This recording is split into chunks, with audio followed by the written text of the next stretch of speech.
Good day, learners! Today's video is all about examining the concept, characteristics, and forms of stratification systems using sociological perspective. But before that, let us challenge our minds and answer this brief pretest. All you need to do is write S as if it describes social stratification and N as if not. Ready? Good. Now let's begin.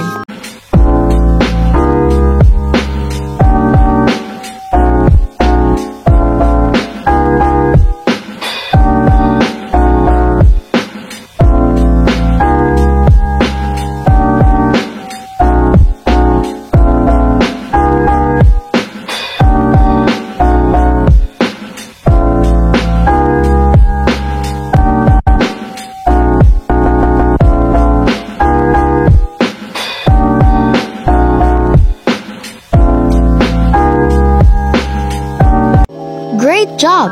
Now let us go back to our topic. Have you seen the movie Titanic?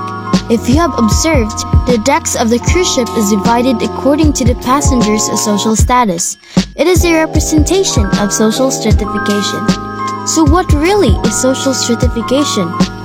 According to Raymond W. Murray, social stratification is a horizontal division of society into higher and lower social units. It divides people according to their class, status, and power. Max Weber introduced these three independent factors that form his theory of stratification hierarchy. Let us focus first on class. According to Weber, class refers to a person's economic position in a society based on birth and individual achievement. Second is the status. It is a person's prestige, social honor, or popularity in a society. Weber also stated that political power is not rooted in capital value solely. Poets or saints, for example, can have extensive influence in society despite few material resources. Lastly is power. To him, it is a person's ability to get their way despite the resistance of others, particularly in their ability to engage a social change.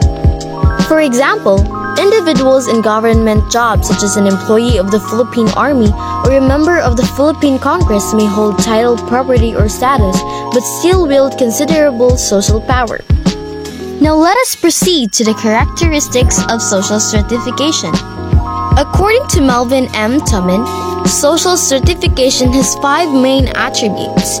These are: it is social, it is ancient, it is universal, it is in diverse forms, and lastly, it is consequential. The first attribute is it is social. According to Tummin, stratification is social in the sense it does not represent biological caste inequalities. It is true such factors as strength, intelligence, age, and sex can often serve as the basis on which statuses or strata are distinguished.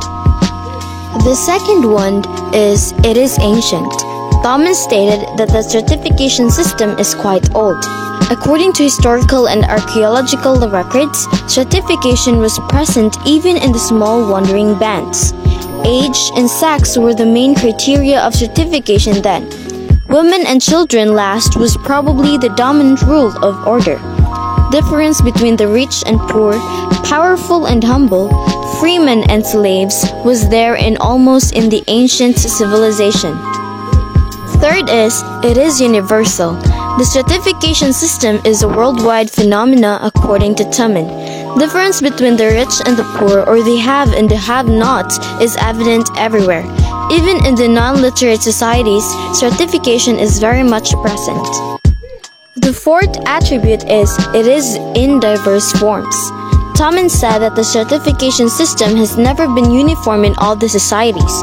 The ancient Roman society was stratified into 2 strata, the patrician and plebeians. The ancient Greek society into freemen and slaves. The ancient Chinese society, the mandarins, merchants, farmers, and the soldiers, and so on. And lastly, it is consequential. According to Tummin, the stratification system has its own consequences. The most important, most desired, and often the scarcest things in human life are distributed unequally because of stratification. Now let us proceed to the forms or systems of social stratification. Social stratification has four systems: the slavery system, the estate system, the caste systems, and the class system. The most closed system is slavery. According to Richard R. Annals, it is the ownership of people, which has been quite common in the human history. Slavery is thought to have begun 10,000 years ago, after agricultural societies developed, as people in these societies made prisoners of war work on their farms. According to Harold R. Kerbo, estate systems are characterized by control of land and were common in Europe and Asia during the Middle Ages and into the 80s. In these systems, two major estates existed: the landed gentry or nobility and the peasantry or serfs. The landed gentry owned huge expanses of land on which serfs toiled. The serfs had more freedom than slaves had, but typically lived in poverty and were subjected to arbitrary control by the nobility. In a caste system, people are born into an equal group based on their parents' status and remain in these groups for the rest of their lives, according to Harold R. Kerbo. For many years, the best-known caste system was in India, were supported by Hindu beliefs emphasizing the acceptance of one's fate and life. Several major cases dictated one's life's chances from the moment of birth, especially in rural areas. People born in lower caste live in abject poverty throughout their lives. Lastly, the class system. According to Max Weber, many societies, including all industrial ones, have class systems. In this system of stratification, a person is born into a social ranking but can move up or down from it much more easily than in caste systems or slave societies. This movement in either direction is primarily the result of a person's own effort, knowledge, and skills, or lack of them. Did you get our topic? To really ensure that you have understood the topic, try to answer this post-test. Again, write SS if it describes social stratification and NSS if not. Ready? Let's begin.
Great job, learners! And that concludes our topic for today. Let us meet, learn, and have fun together once again. See you next time!